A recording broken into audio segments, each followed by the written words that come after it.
गावानं या ठिकाणी कुस्तीची परंपरा जपली आणि या बैलगाडी शर्यतीची सुद्धा परंपरा जपली।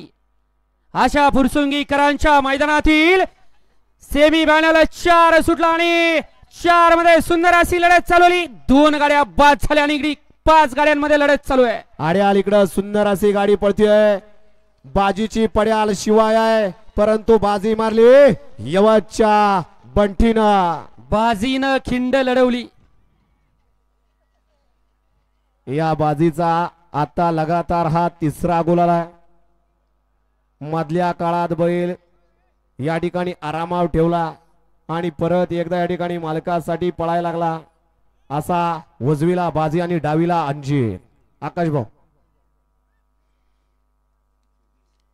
सेमी फायनल 4 चा निकाल आणि निकाल सेमी फायनल 4 चा निकाल आहे। तास क्रमांक 3 वरती धावलेली गाडी जय तुळजाभवानी प्रसन्न गोकुळांना झेंडे वडकी या गाडीचा 1 नंबर आला। विजेत्या बैलगाडी मालकाचं त्यावरती बसणाऱ्या अण्णा ड्रायव्हरचा हार्दिक, बंटी ड्रायव्हरचा हार्दिक आणि हार्दिक अभिनंदन। दोघांचं अभिनंदन केलं तरी चालतंय कारण दोघे सख्खे भाऊ। सुंदर अशी गाडी पाली, उजवीला पाला विनोद अप्पा निंबोरे पुणे।